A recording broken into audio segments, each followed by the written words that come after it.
Hi, it's Cassie Oberg in Sealands Grove, Pennsylvania, and we are going to do a simple technique today. But first, I want to tell you that it has been beautiful outside and it has been hot. So we had a beautiful little baby fawn sleep right outside my crop cabin, right under my window, and I could watch her from the other window. So I hope that all of you are getting out and enjoying nature in this beautiful, beautiful summer. Okay, well, let's go ahead over to my desktop, and I'm just going to show something super fun and simple. It is how to do a perfect quilted heart. So this is something I like to do whenever I need an embellishment, something larger to go somewhere.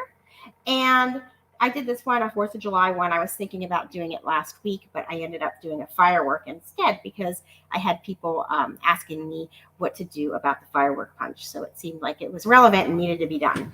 So we're going to do it a little bit differently this week. I have been working with some of my older Fast to Fab pages and getting my most recent trip with my family to New York City together. And I realized that I put something in the wrong spot. So I pulled it up. And of course, I had not used repositionable tape because it was just a picture. So I have this spot and I want to put something fun there. And of course, I love hearts. So we're going to do this technique using some of the New York collection and spice up this older Fast to Fab page with some new products and make it all come together. Hello. Thank you for being here all the way from New Zealand. That's fun. Hi, Gina. Okay, so now we are going to make our outside heart, and our outside heart should be made a little bit bigger. So we're doing that with the green blade because the green blade is the medium-sized one. If I wanted a really thick border around here, I could use the blue. And I want to make sure that I don't cut my New York City off because I'm probably going to make a border out of this part later. So I want to cut my heart out of this corner so that I have that that New York City later for another page. So I always just try to watch where I'm cutting on my paper to make sure that I am preserving what I might want to use at a later time. And for anybody who has not done this before, there's just little grooves, and these are little feet, and they go into the groove. And you want to just rock it to make sure it's in there when you get it down, and the blade is going to cut around.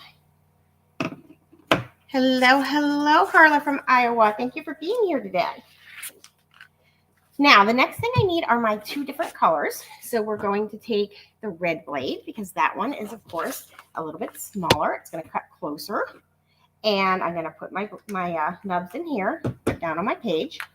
Make sure there's nothing I want to cut on the back. There's not. And so I'm just going to come and cut this out. And the thing that I see happen the most often when people use the custom cutting system is that they accidentally put the feet on the paper instead of the blade. So that's a pretty common thing to see happen. But if you just kind of wiggle it a little bit as you put it in, like rock it side to side, then that makes sure that it doesn't happen. So you put the feet in and you just wiggle it. And notice I started right in this groove. When it's a shape like that, if I start in a groove, it tends to also make sure it lands on the page. So you can also back up if you feel like you missed a spot, like I just did, and voila, we have another heart. Okay, so that was the smaller ones were the red, larger ones were the green. And now I'm going to take my 2 smaller ones. And it's really not hard to make a little quilted one, but this is how you make sure that it is even. So stack your hearts. That's one of the steps. Make sure that they are, matched up. And then flip it over and put your bottom of your heart into the space between these 2. And that will help you center it. And then you're going to take and you're going to stack them again. And this way you end up with your pieces all the same size, so it goes back together better. So you're just going to stack them, get them all just right. And then if you look, this is a little less than 4 inches big. So I'm going to make it a little less than 2 inches. I'm not trying to be exact. It's a quilt. I don't need it to be exact. I do want to push hard because it's going through 4 layers of paper. So that is one thing to remember. And now you're just going to take these and decide which pieces you want where. So I'm going to take that one there, that one there. I'm going to be able to make another one just like it opposite if I want to. So I'm going to want this piece here and this piece here. So pretty simple.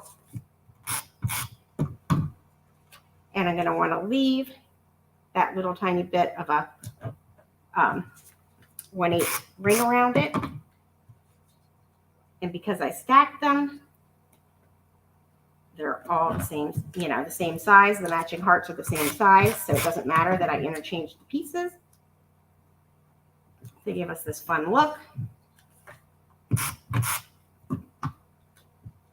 And you can do this with any shape. Like the little tips, like to put the butt up in the groove, obviously is specific to a heart. But a lot of that you can just change to a different shape.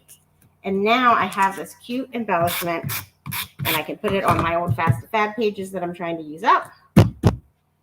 And looky there, I combined old with new. I covered up a spot where I had to pull up a picture because I made a mistake, and I just love it. It's super cute. So I hope that you had fun today. I thank you so much for joining me. I have to say that I really love it whenever people pop on and do it live with me. That really makes me happy because I look over and I see people commenting and I think to myself, yay, people are enjoying it.